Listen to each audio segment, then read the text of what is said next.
Hey everybody, it's Liz Nolly Tillman here, and welcome to day 9. We are getting almost to the finish line, and we are into day 9 of the 12 Days of Self-Care Challenge. If this is your first time tuning in, let me catch you up. The 12 Days of Self-Care Challenge is a challenge that I made to myself to go live in these Facebook Live videos every single day, starting with the day after Christmas for 12 days straight, and offer self-care tips, inspirations, information, anything to help viewers, my followers, subscribers, empower themselves and inform themselves and enhance their self-care journey. And I like to say we like to leave an idea, take an idea. So if you're tuning in, even on the replay, if something that we're talking about resonates with you and you have an idea to share, post it in the comments so that the next viewer coming along can say, oh yeah, that's a great idea. I want to try that too. So I want to hear from you guys too as we go through this. And so far, the response has just been amazing. I'm getting so much great feedback, and you guys have been awesome with the comments and resharing this. And my true goal in this is to really help people go into the new year and beyond with a new frame of mind and with a new set of tools, so you could feel more empowered in your self-care. Because if you take care of yourself, then you'll be empowered and positioned to take care of the people and things that you love in the rest of your life. So let me just recap days 1 through 8. I'm going to wait and sing the song at the end for those who are wondering, what song? What are you talking about? This 12 Days of Self-Care is inspired by the 12 days of Christmas. So yes, there is some singing involved, and because we're getting a little deeper into the song and the song is getting longer, I'm only going to do it at the end this time. So you'll have to stick it out all the way through to hear the song at the end. But just to quickly recap, day 1 was all about a blanket and a cup of green tea. And these are the things that my true self gave to me on each day of self-care. And the blanket and green tea really represents the foundational stuff, taking care of our health and making sure that we have safe physical spaces to live, work, and play. Because without that, we can't really do anything else. That's the foundational stuff. Think of the bottom of the pyramid in Maslow's hierarchy, right? So day 2 was about 2 scented candles, which really represents stimulating our senses and our limbic system in a positive way to get our moods right and make sure that we're feeling right. And the way to do that is to stimulate our senses in a positive way. Day 3 was all about Kindle books, 3 Kindle books. And what that was really about, those were things that we have to feed our minds carefully with, because we are what we eat, right? So we need to feed our minds carefully. I love to say that. It's one of my favorite Liz-isms. And it's so true. So I shared some of my favorite watch lists and read lists with you. Day 4 was about yoga classes and really beginning to focus on our physical fitness and taking care of our bodies that way. Nobody's saying go out and run a marathon, but there are things you can do, particularly as we get older and busier, to stay physically fit and get our steps in and take care of ourselves that way. Day 5 is always my favorite, and that's just 5 minutes to breathe, to woo-saw it out when we need to, and to set office hours at home. So we find that much needed time for ourselves. Day 6 was about music, 6 awesome playlists. Music is food for the soul, and it's just a great thing to include in your self-care arsenal. 7 is another favorite of mine, 7 Friends for Dinner. This is about your tribe and connecting with the people who hold you up, lift you up, and cheer you on no matter what's happening in your lives. And it's really important to connect with them as part of your self-care process. Day 8, yesterday was 8 mani-pedis, and that was about taking time to spoil yourself and luxuriate and treat yourself every now and then. Why? Because you're worth it.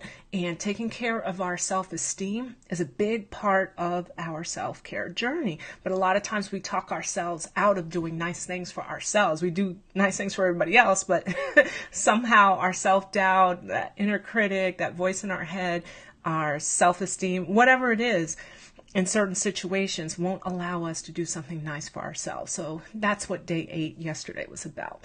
Today is all about mindfulness and 9 guided meditations. Like I said, I'll sing it at the end.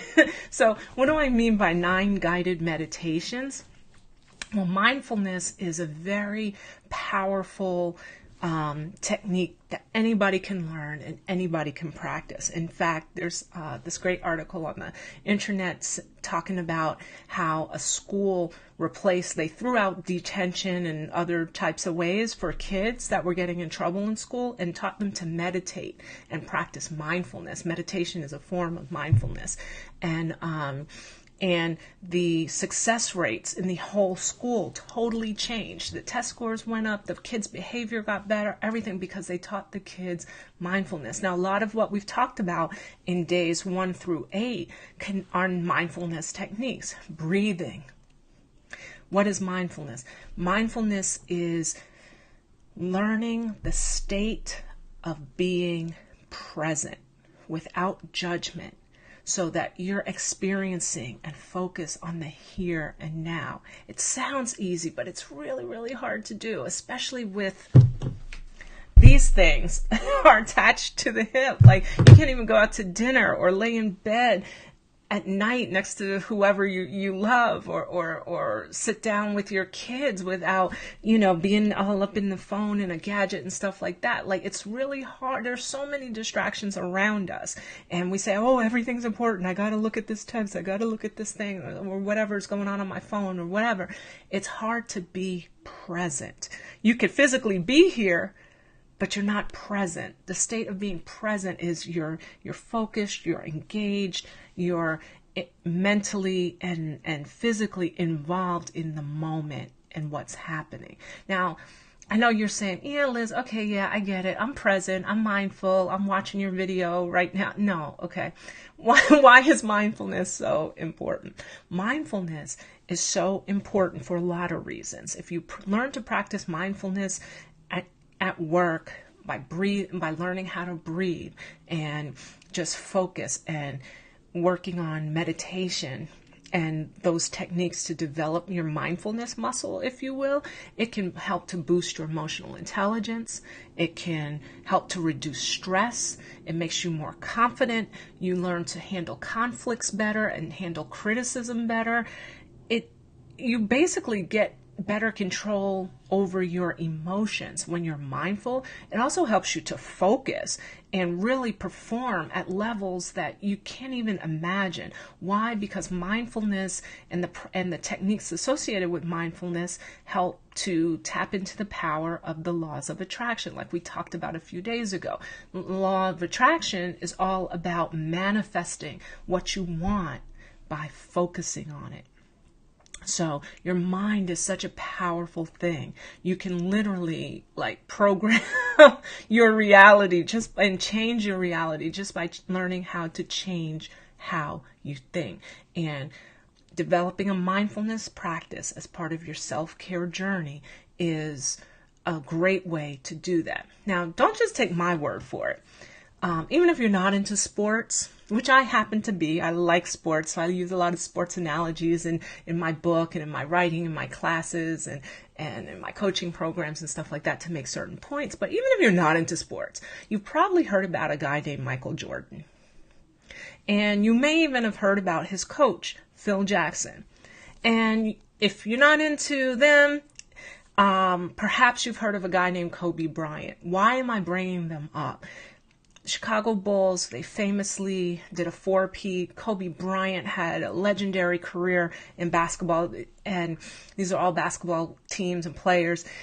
And the thing that they have in common, outside of the fact that they won multiple championships and were considered and are considered among the best to ever play the game, shout out to LeBron James, because I know that's a big political debate in some circles, but the thing that Kobe, Phil Jackson, Michael Jordan, and the Chicago Bulls, and during the Jordan era, they all practiced mindfulness. Yes, yes. Kobe Bryant is quoted as saying, learning to practice mindfulness helped him to focus and increased his performance and made him a better basketball player because he could slow the game down in his head and really understand everything that's going on and move in a certain way and see the game and take total control of what he was doing inside of the game.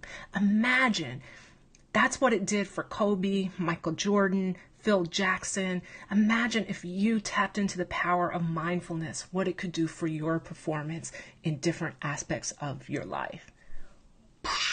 Really powerful stuff. So, mindfulness. I don't have time tonight to get into how to and everything like that, but it involves breathing and meditations. There's some wonderful, wonderful, wonderful free guided meditation apps out there. If you take a yoga class, chances are they lead you through deep breathing and some sort of meditation exercise at the beginning and the end of yoga class.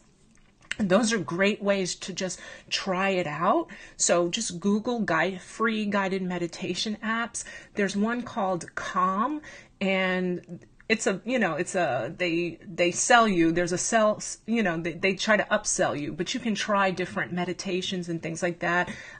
If you commute by public transportation like I do, that's how I tapped into it. I started listening to different mindfulness apps and meditation apps and stuff like that on my way to work to tap into this whole power of attraction and develop, change my mindset and open my mind to different possibilities and things like that. And I learned how to breathe and things like that. So there's a lot of great resources, but let me share a couple of other resources. If you're interested in learning a little bit more about mindfulness, this is the book that started it all, written by a woman named Ellen Langer.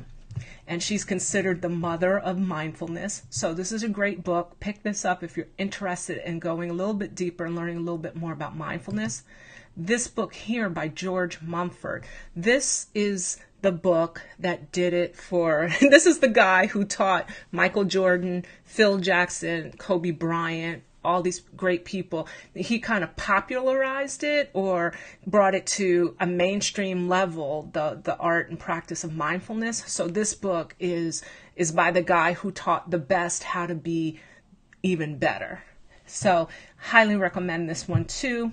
And if you're not into books, if you really just want some nuggets and stuff, check out mindful.com. They've got great articles, great resources, things like that. And if you have kids and you want to get them, mindfulnessforteens.com is a phenomenal website to help, particularly if you have teenagers. And we all know how, teenagers are especially moody and they go through a whole lot of things and try to solve things in their heads.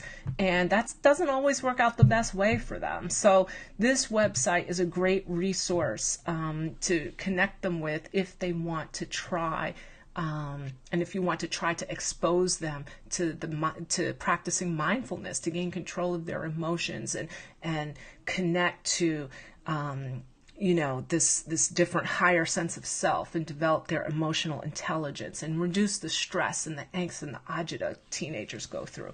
So these are just a few quick resources that I wanted to share. And I'm not going to go on and on and on tonight because I'm sharing a lot of information, but just like I say all the time, I don't recommend to people anything that I don't either practice myself or haven't tried myself or don't do myself. So when I'm telling you about mindfulness and learning how to breathe and learning how to practice mindfulness as part of your self-care journey, it's because I've done it myself. I do it myself. I have my meditation apps that I like. You'll find ones that you like.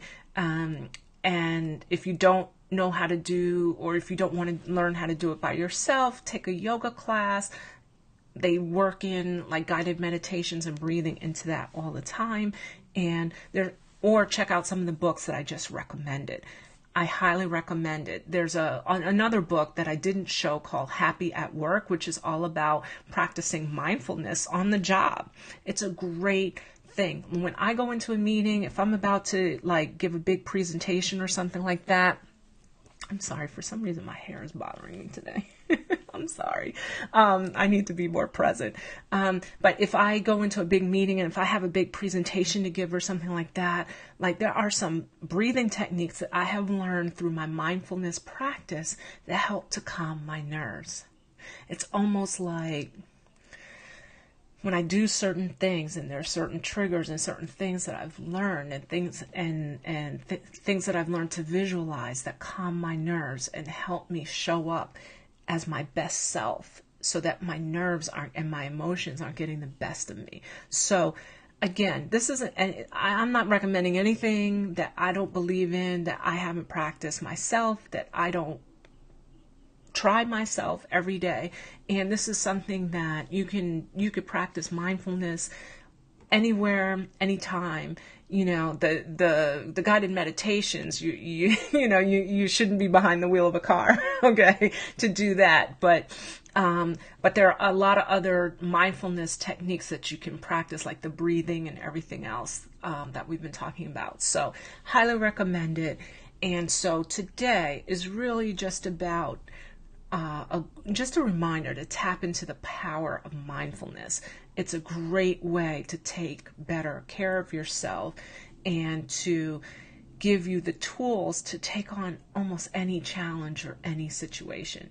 If it can make Jordan and Kobe a better basketball player, imagine you at an even better version of yourself in terms of your performance at work or in your volunteer life, at church, at home, and whatever roles you play in your life. Imagine what that could do for you. You're already awesome, but imagine being Kobe level awesome, a Kobe level awesome version of yourself, or an MJ level awesome version of yourself.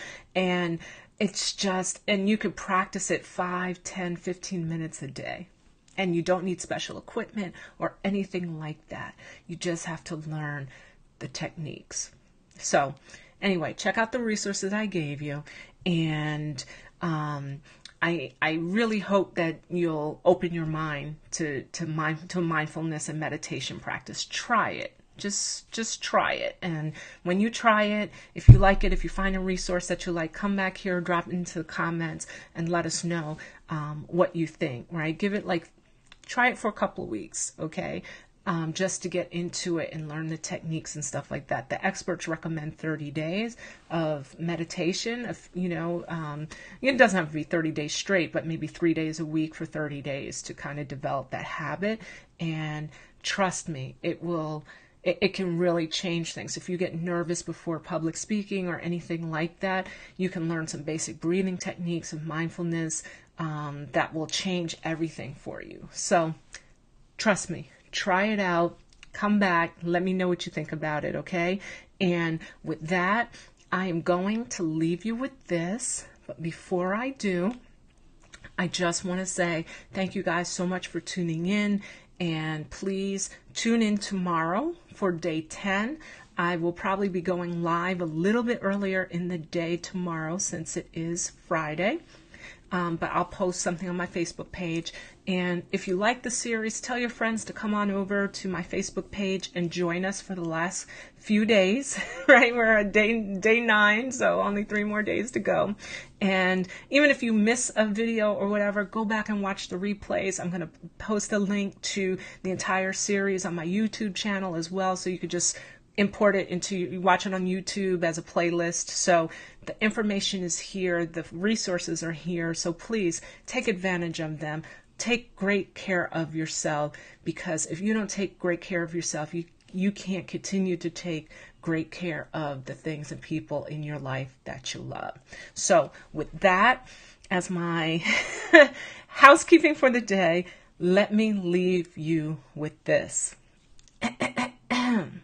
So on the 9th day of self-care, my true self gave to me 9 guided meditations, 8 mani-pedis, 7 friends for dinner, 6 awesome playlists, 5 minutes to sigh and breathe.